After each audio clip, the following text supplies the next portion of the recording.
الاجتماعات اللي بتجرى مع مجلس اداره والشخصيات الجمعيه العموميه، وده كان الغرض من الاقتراح ده. ويا ريت سياده المحافظ لو كان سمعنا او حد من العلاقات العامه يكون سامع يوصل المقترح ده لسياده المحافظ يرفع عنه الحرج، وبالتالي المسؤول ده هيجتمع معايا. مش تمام يعني مش شرط يعني يمكن الايام اللي جايه تشهد هذا الكلام. بس انا معايا دلوقتي مداخله تليفونيه من الاستاذ محمد الخولي عضو مجلس اداره. استاذ محمد برحب بيك. اهلا وسهلا استاذ علي. برحب بيك، اخبارك ايه؟ كل سنه طيب. الحمد لله والله الحمد لله. ربنا يبارك فيك. استاذ محمد، قعدتوا مع المحافظ، كان في تعديل لقرارات اهمها العوده عن الاستقاله الجماعيه، فك الحظر على ارصده النادي المصري. معي الان في الاستوديو كابتن حمام ابراهيم المدرب العام الى جانب الكابتن صبري المنياوي، ومعي ايضا الاستاذ ايمن عيد.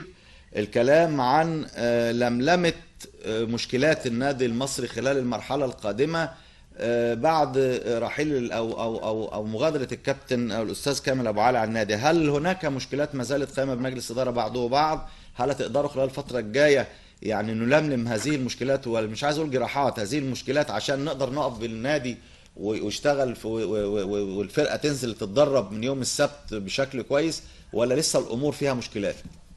انا في البدايه طبعا بسلم على الكابتن صبري وعلى الكابتن حمام وعلى الاستاذ ايمن، وبقول لهم كل سنه وانتم طيبين.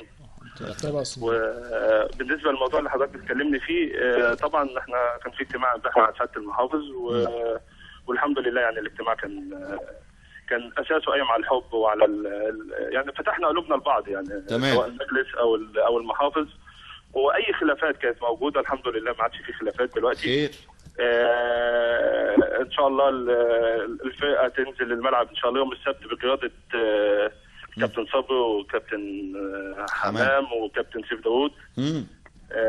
ما فيش اي مشكلات. احنا فضينا اي مشكله كانت موجوده قبل كده الحمد لله بقلوب مخلصه وقلوب خايفه على النادي المصري وقلوب بتحب بورسعيد. كل حاجه انتهت الحمد لله بالعكس. طب ده على فكره مكالمه ريحت لنا قلوبنا. لا والله انا من اول حلقه قاعد انا وضيوفي زعلانين، يعني هي خلاص العمليه تسود قدامنا كده ولا ايه؟ يعني خلاص انا اعرفكم كويس جدا وكلنا عارفينكم، عندكم وطنيه وعندكم حب وغيره على النادي وتشيلوه. طب ايه المشكله؟ هو لما كامل ابو علي مشي النادي يقع؟ لا طبعا دي بلدنا. بص النادي المصري عمره ما يقع، والنادي المصري مع احترام الاستاذ كامل مش هننكر اللي عمله الاستاذ كامل في الفتره اللي كان موجود فيها والظروف اللي احنا فيها دلوقتي. مش هننكر كل الكلام ده، بس احنا يعني مستحيل نستغنى عن النادي المصري وفي ظهر النادي المصري، سواء احنا جوه. مش موضوع احنا اعضاء مجلس اداره او مش اعضاء، سواء احنا موجودين جوه النادي المصري او بره النادي المصري. انت عارف كويس جدا يا استاذ علي، وانت ادرى مني بالموضوع ده. النادي المصري جوه قلب كل واحد بورسعيدي. طبعا. مش بس والنبي يا شيخ انا عملت ندى دلوقتي اتمنى ان يوصل لك.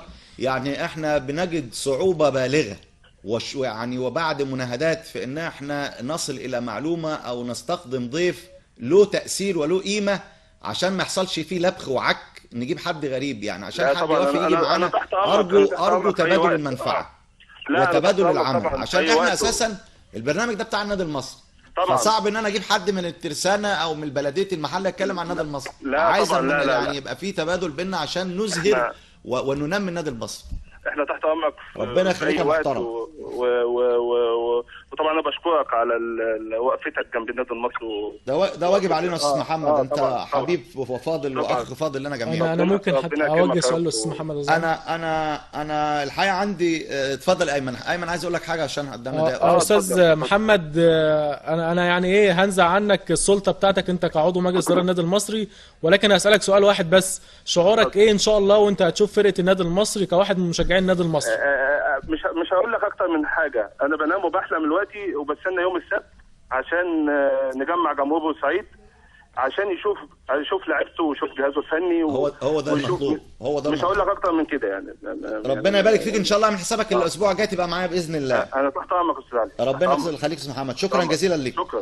الكلام ده صعب عليك يا كابتن حمام. طبعا يعني جاي لك ناس يعني مدرجات نادي المريخ هتمتلئ عن بكره ابيها، هتمتلئ على الاخر. كله عايز ينزل يتفرج وعايزين يشوفوا بقى.